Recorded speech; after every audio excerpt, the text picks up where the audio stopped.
이 아침에 하나님께 예배를 올려드립니다. 목요일은 이때껏 강요한 목사께서 해주셨는데 지금 섬기는 그 교회에서 또 맡은 게 있어가지고 이제 목요일은 부득불 이제 제가 하게 되었습니다. 자, 오늘 고난 주간 4월 2일 이 아침에 하나님께 먼저 찬양으로 예배를 올려드립니다. 좋으신 하나님, 좋으신 하나님, 좋으신 하나님, 참 좋으신 나의 하나님, 우리의 기도를 응답해 주시는 참 좋으신 나의 하나님, 한없는 축복을 우리에게 주시는 참 좋으신 나의 하나님.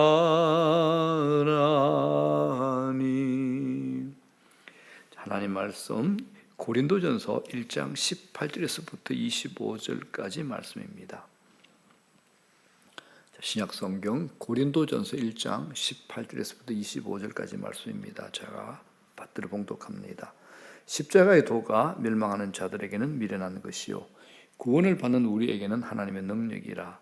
기록된 바 내가 지혜 있는 자들의 지혜를 멸하고 총명한 자들의 총명을 피하리라 하였으니 지혜 있는 자가 어디 있느냐, 선비가 어디 있느냐, 이 세대의 변론가가 어디 있느냐. 하나님께서 이 세상의 지혜를 미련하게 하신 것이 아니냐. 하나님의 지혜에 있어서는 이 세상이 자기 지혜로 하나님을 알지 못하므로 하나님께서 전도에 미련한 것으로 믿는 자들을 구원하시기를 기뻐하셨도다. 유대인은 표적을 구하고 헬라인은 지혜를 찾으나 우리는 십자가에 못 박힌 그리스도를 전하니 유대인에게는 끄리끼는 것이요 이방인에게는 미련한 것이로되 오직 부르심을 받은 자들에게는 유대인이나 헬라인이나 그리스도는 하나님의 능력이요 하나님의 지혜니라. 하나님의 어리석음이 사람보다 지혜롭고 하나님의 약하심이 사람보다 강하니라. 아멘. 기도드립니다. 사랑의 하나님, 이 고난의 주간에 저희들이 십자가를 다시 묵상하려고 합니다.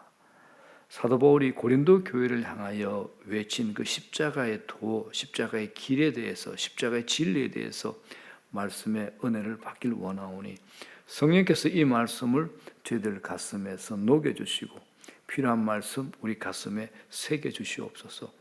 십자가의 능력, 십자가의 은혜를 알 수 있도록 성령께서 우리에게 역사하여 주시옵소서. 십자가를 통해서 우리 구주 예수 그리스도를 더 사랑하게 하시고 주님과 더 밀접하고 친밀하게 하시고 우리 삶 한가운데 정중앙에 언제나 주님을 모시고 살며 주님을 의식하고 살아가는 저희들에게 은혜를 다하소서. 이날도 성령 충만하게 하시어서 우리에게 성령의 은혜를 알고 배우고 맛볼 수 있도록 은혜도 다하여 주시옵소서.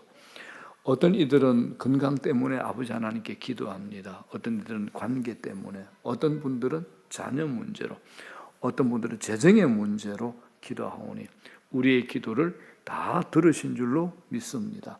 하나님의 시간표에 따라 하나님께서 제일 적절한 은혜로 우리에게 부어주시옵소서. 언제나 우리 편 되시는 아버지 하나님 감사합니다. 예수님 이름으로 기도드립니다. 아멘. 자, 본문 고린도서 말씀을 가지고 십자가의 도라는 제목으로 말씀의 은혜를 나누겠습니다.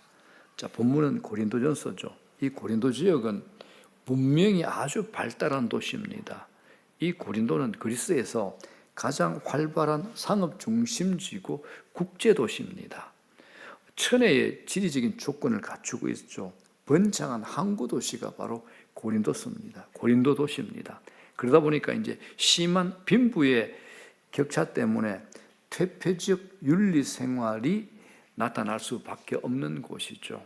돈이 있으면 있는 대로, 없으면 없는 대로 퇴폐적인 생활이 그대로 드러난 곳이 바로 이 고린도입니다. 그래서 고린도서를 읽다 보면 고린도 신자들 중에는 의붓 어머니하고 동거하는 사람도 있었습니다. 자녀를 구실 삼아와 창녀와 관계를 맺고 있는 사람도 있었고, 교회 안에서 교우들 간에 분쟁이 생겼는데 교회 안에서가 아니라 세상 법정에 나가서 소송하는 사람도 있고, 교회 안에서 질서를 파괴하는 사람도 있고, 부활 신앙을 부인하는 사람도 있었습니다. 별의별 사람들이 다 있었던 거죠. 그런데 고린도 교회의 가장 큰 문제가 뭐냐? 신자들 간의 분쟁과 파벌 의식이었습니다. 신자들 간에 누구는 아볼로파, 누구는 그리스도파, 누구는 바울파, 바울파, 아볼로파, 그리스도파, 이게 조성이 되어 있습니다. 이런 여러 가지 문제를 가지고 있는 고린도 교회를 향해 바울은 지금 십자가의 도를 가르치고 선포하고 있는 겁니다. 그리스도의 십자가만이 인류의 유일한 소망이다. 십자가를 통해서만 구원을 얻을 수 있다. 이 말씀입니다. 자, 이 얼마나 멋진 설교입니까? 그런데 이 바울의 멋진 설교를 들은 청중들의 반응이 두 가지로 나누어집니다. 하나는 유대인들의 반응인데 그들은 십자가를 끄리끼는 것으로 받아들이죠. 왜냐하면 유대인들은 표적, 기적을 구하는 사람들이기 때문입니다.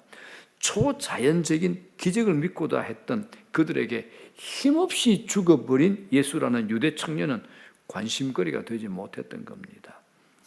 또 다른 부류 이방인이죠. 헬라인으로 대표되는 이방인들의 반응입니다. 그들은 심오한 철학, 지식에 관심을 가지고 있었습니다. 지식을 중요시하는 헬라인에게 바울의 복음 메시지는 천박하고 무식한 소리로 들리는 거죠.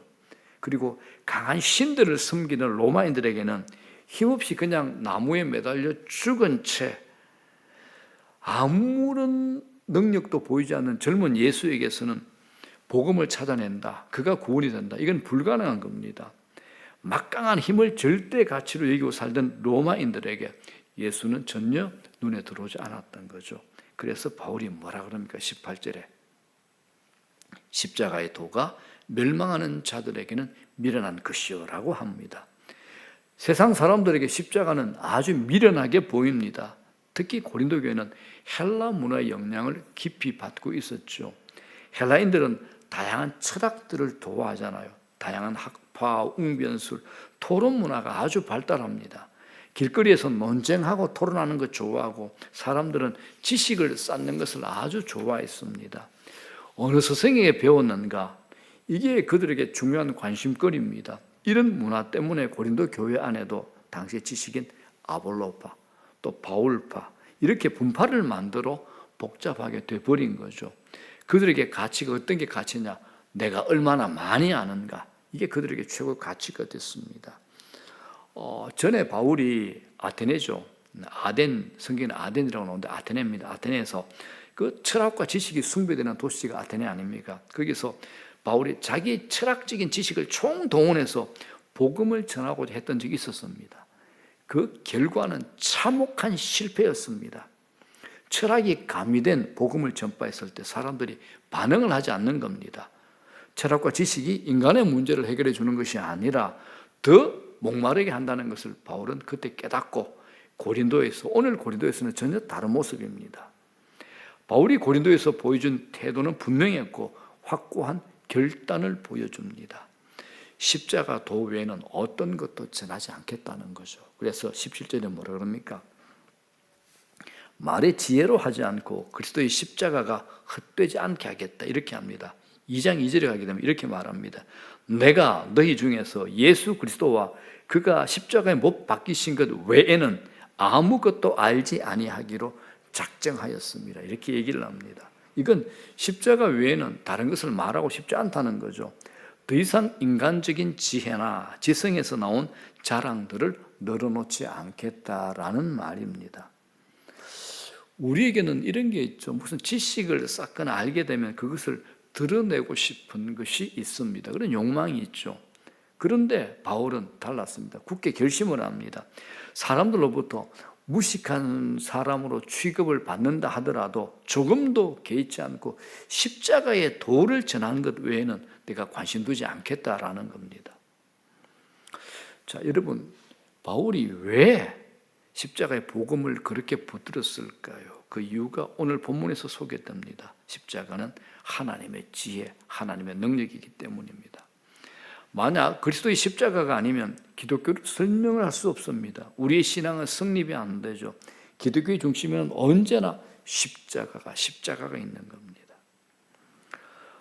우리는 성경을 통해서 수많은 교훈과 원리들을 발견하고 삶의 지혜를 얻을 수 있습니다. 가정 행복의 원리, 비즈니스의 원리, 사회 개혁의 원리, 인간 관계의 원리, 리더십의 문제도 성경에서 말하지 않는 것이 없습니다. 그러나 아무리 그런 것들 발견한다 하더라도 십자가의 도를 발견하지 못한다면 아무것도 아닙니다. 십자가의 원리를 온전히 깨닫지 못한다면 하나님을 알지 못하죠. 예수 그리스도를 알지 못하는 겁니다. 그래서 교회가 새로운 것을 만들어 세상에 전달해 주려고 할 필요는 사실 없습니다. 십자가와 부활의 복음만이 구원을 위한 완벽한 하나님의 지혜와 능력이기 때문에 이 십자가 부활만 전하면 되는 겁니다. 우리에게 진정 필요한 것은 십자가입니다. 우리가 세상을 향해 줄 수 있는 것도 십자가입니다. 십자가를 덮어버리면 신앙은 방향을 잃어버립니다. 그렇기 때문에 우리의 모든 신앙의 행위의 출발점은 십자가입니다. 십자가 없는 헌신이나 활동들은 신앙적인 행위가 아니라 사회 활동이 될 수 있습니다. 내가 무슨 일을 하든지 십자가로부터 흘러나와야 신앙적 행위가 되는 겁니다. 오늘날 교회가 세상에 줄 것은 십자가 복음밖에 없습니다. 기독교의 2000년 역사 속에 수많은 순교자들이 있잖아요. 한 7,500만 정도 된답니다. 그 신앙의 뿌리가 어디서부터 나왔을까요? 십자가입니다. 오늘날도 마찬가지로 수많은 사람들이 복음을 위해 자신의 삶을 포기하고 헌신의 삶을 살고 있습니다. 이런 일들이 인간의 결단으로 지성의 힘으로 가능할까요? 그렇기 때문에 우리는 십자가의 도를 붙들어야 됩니다. 오늘 본문 1장 25절에 뭐라 그럽니까? 하나님의 어리석음이 사람보다 지혜롭고 하나님의 약하심이 사람보다 강하니라 라고 말합니다. 바울은 하나님의 지혜와 능력이 얼마나 크고 탁월한가를 지금 말하고 있습니다. 우리는 세상 사람들이 살아가는 방식과 전혀 다른 방식으로 살아가는 자들로 부르심을 받았습니다. 가치관이 근본적으로 다르죠. 사물을 보는 관점과 해석도 달라야 되는 겁니다. 자, 예를 들어 볼게요. 세상은 자기가 살기 위해서 남을 죽입니다. 신앙의 논리는 뭡니까? 내가 죽어야 산다고 합니다. 세상은 끝없이 높아지려고 발악을 하는데 신앙은 낮아지라 그러죠. 이건 세상의 논리를 뒤집는 겁니다. 그래서 기독교는 역설로 가득 차 있습니다. 죽어야 살고 낮아져야 높아지고 포기해야 얻고 약할 때 강함이고 이런 번에 7번이라도 용서하고 오른밤을 치면 왼밤이라도 돌려대고 오리를 가자 하면 심리까지 기꺼이 가고 핍박하는 자를 축복하는 것. 하나하나 뜯어보면 하나하나 세상 사람들이 볼 땐 미친 짓 아니냐 할 수 있습니다. 성경은 뭐라고 얘기하죠? 예수 안에서 이런 짓을 좀 하라는 겁니다. 세상 사람들이 미친 짓이라고 하는 이런 것을 하라는 겁니다. 자, 21절에 보면 또 이런 말씀이 나옵니다. 전도의 미련함. 우리가 하는 건 전도의 미련하다고 합니다. 유대인이나 헬라인에게 십자가의 도를 전하는 것이 미련하게 보이나 바울은 어떤 것도 타협하지 않고 그것만을 고수하겠다는 겁니다. 이건 그가 경험했기 때문입니다. 구원의 역사는 우리의 지혜나 능력으로 되지 않습니다. 어떤 철학과 사상으로 인간을 구원할 수 없습니다. 그래서 십자가의 도라는 것은 내가 노력하고 덕도하기 위해서 애를 쓰는 것 아니죠. 우리에게는 전적으로 소망이 없습니다. 우리의 구원을 위해서 내가 할 수 있는 것 아무것도 없습니다. 하나님께서 완벽하게 이루어 놓으신 구원을 믿음으로 받기만 하면 되는 겁니다. 이렇게 구원과 은혜의 세계는 복잡하지 않습니다. 그런데 놀라운 건 이렇게 간단한 복음으로 구원의 역사가 일어나는 겁니다. 복음을 있는 그대로 전하면 아무도 믿을 것 같지 않기 때문에 미련함이라는 단어를 지금 쓰고 있죠. 전도의 미련함. 엉성해 보이고 비지성적일 것 같이 보입니다. 확실히 미련해 보이는 방법입니다. 그러나 놀라운 것은 이 미련한, 이 전도의 미련한 방법을 통해서 구원의 역사가 일어나더라는 겁니다. 우리가 착각하는 거 있죠. 내가 굉장히 유식하게 말하면 어떤 역사가 일어날 것이다. 아니, 이건 착각입니다. 아닙니다. 전도할 때 복잡하고 어렵게 말하거나 자기의 생각과 말을 집어넣지 않아야 됩니다. 가급적이면. 누가 전도의 미련함을 나타낼 수 있습니까? 복잡한 이론이나 어떤 철학의 감동을 받은 것이 아니라 단순히 십자가를 통해서 예수 그리스도를 만난 사람입니다. 내 인생을 흔들어 놓고 다 쏟아 부을 수 있는 것은 십자가 예수를 만났을 때입니다. 우리가 성경 공부에서 내 인생이 변하는 것이 아니라 십자가 예수를 만나니까 성경의 지식이 내 인생의 힘이 되고 능력이 되는 겁니다. 바울이 이것을 경험해서 이렇게 지금 말하고 있는 겁니다. 자, 사랑하는 여러분, 대부분의 사람들이 알고 있는 것 참 많습니다. 그런데 알고 있는 것을 다 믿지는 않죠. 대부분 믿지 않습니다. 그럴 때 그걸 뭐라 그럽니까? 그건 머릿속에 있는 정보에 불가능합니다. 예수도 알고 성경도 알고 있을 뿐입니다. 지식이 가슴으로 내려올 뿐만 아니라 이 지식이 내 삶으로 드러나야 되죠. 자, 바울은 말쟁이가 아니었습니다. 지식쟁이가 아니었습니다. 자신이 믿지 않은 것을 다른 사람에게 그럴듯하게 포장을 해가지고 설명해 주는 것으로 밥벌이하는 사람이 아니었던 거죠. 바울은 거기에 십자가의 생명을 바쳤고 다른 사람이 생명을 바쳐도 조금도 후회할 것이 없음을 확신하고 온 인생을 바친 겁니다. 그래서 그는 이렇게 말합니다. 사도행전 20장 24절에 내가 달려갈 길과 주 예수께 받은 사명 곧 하나님의 은혜의 복음을 증언하는 일을 마치려 하면은 나의 생명조차 조금도 귀한 것으로 여기지 아니하노라. 귀중한 생명을 바칠 만한 것을 발견했다는 것은 아무에게나 일어나는 일은 아닙니다. 우리 모두가 이런 인생을 살면 좋겠습니다. 공산주의 이론을 만든 칼 막스가 이런 얘기를 했죠. 기독교는 아편이다. 공산주의 이론을 만든 칼 막스가 기가 막힌 말을 했습니다. 기독교는 아편이다. 물론 오해한 말이긴 하지만 어느 정도 무엇을 알고 말한 것 같습니다. 칼 막스가 보기에는 기독교는 무언가에 미쳐 있는 겁니다. 공산주의로 도무지 잡을 수 없는 게 누굽니까? 기독교 집단입니다. 그래서 우리 크리스찬들이 교회가 공산주의를 그렇게 반대하는 겁니다. 북한이 제일 무서워하는 게 뭘까요? 사실은 기독교입니다. 아편과 비교할 수 없는 강한 힘이 복음 안에 감춰져 있잖아요. 여러분, 자신의 신앙의 진위를 확인해 보십시오. 교회에 와가지고 기독교 문화 익히고 봉사하기 이전에 반드시 하나님의 지혜, 하나님의 능력, 하나님의 사랑에 농축된 십자가 예수를 먼저 만나셔야 됩니다. 그것 없이 교회 다니고 봉사하는 거 아무 의미 없습니다. 기독교가 문화가 되는 것, 이거 좀 위험합니다. 문화화가 되는 게.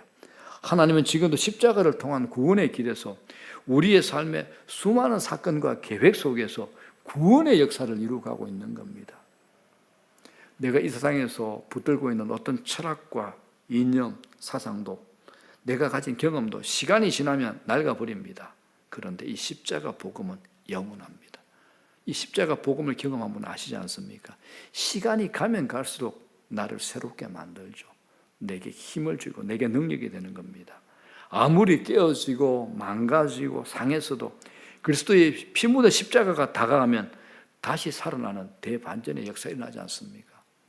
내가 우울해지고 내가 힘이 빠질 때 십자가 은혜가 내 속에 살아나면 나는 다시 살아납니다. 그 전보다 훨씬 더 에너지를 갖습니다. 여러분, 진지하게 십자가 앞에 서본 적이 있습니까? 다시 질문합니다. 진지하게요. 진지하게 십자가 앞에 서본 적이 있습니까? 진지하게 십자가 앞에 말입니다. 그때 여러분들의 반응이 어땠습니까?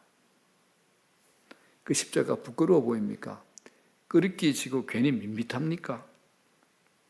이 세상에 믿지 않는 사람들에게 둘러싸여 있을 때 그 십자가가 자랑스럽게 담대하게 외칠 수 있는 복음이 아니라면 그 신앙은 문제 있습니다. 연약한 거죠. 어디에서든지 당당하게 십자가를 자랑할 수 있고 십자가만이 유일한 구원의 길이고 십자가 안에 우리 인생의 모든 해답과 소망이 있다는 사실을 경험하고 온 세상에 나가 담대하게 자랑할 수 있는 저와 여러분 되시기를 주의 이름으로 축원합니다. 자, 본문 우리 다시 한번 좀 읽어보고 1절만 좀 읽을게요. 1절, 18절입니다. 1장 18절. 십자가의 도가 멸망하는 자들에게는 미련한 것입니다. 그러나 구원을 받는 우리에게는 뭐죠? 하나님의 능력이라. 하나님의 능력. 이 십자가의 도, 하나님의 능력이 되는 십자가의 도, 이 은혜를 받아 누리는 저와 여러분 다 되기를 이 아침에 축원합니다. 자, 찬송가 예수나를 위하여. 예수 나를 위하여 십자가를 질 때 세상 죄를 지시고 고초다 하셨네. 예수님 나의 죄 위하여 보배 피를 흘리니 죄인 받으소서. 십자가를 지심은 무슨 죄가 있나. 저 무지한 사람들 메시아 죽였네.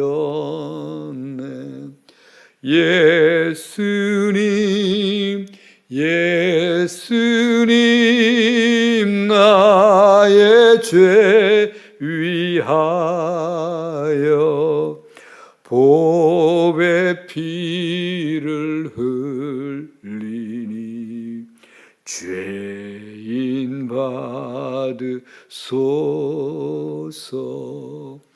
피와 같이 붉은 죄 없는 이가 없네.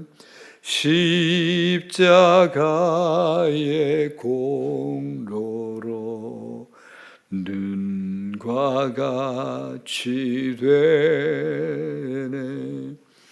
예수님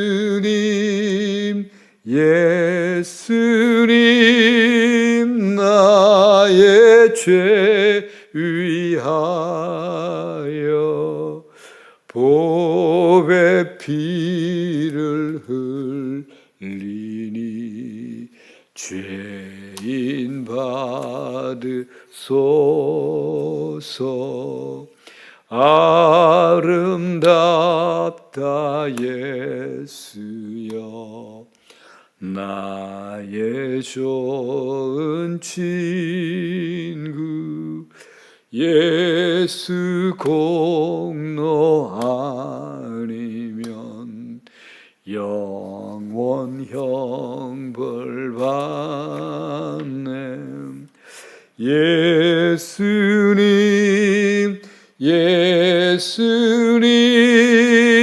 나의 죄 위하여 보배 피를 흘리니 죄인 받으소서. 아멘. 하늘에 계신 우리 아버지여, 이름이 거룩히 여김을 받으시오며 나라의 마옵시며 뜻이 하늘에서 이루어진 것 같이 땅에서도 이루어지이다. 오늘날 우리에게 일용할 양식을 주시옵고 우리가 우리에게 죄 전제를 사하여 준 것 같이 우리 죄를 사하여 주시옵고 우리를 시험에 들지 말게 하옵시며 다만 악에서 구하시옵소서. 대개 나라와 권세와 영광이 아버지께 영원히 싸움나이다. 아멘. 자, 고난주간 이 아침에도 성령 안에서 기도의 시간을 통해서 큰 은혜 받으시고 경건하고 거룩한 시간들 되기를 바랍니다.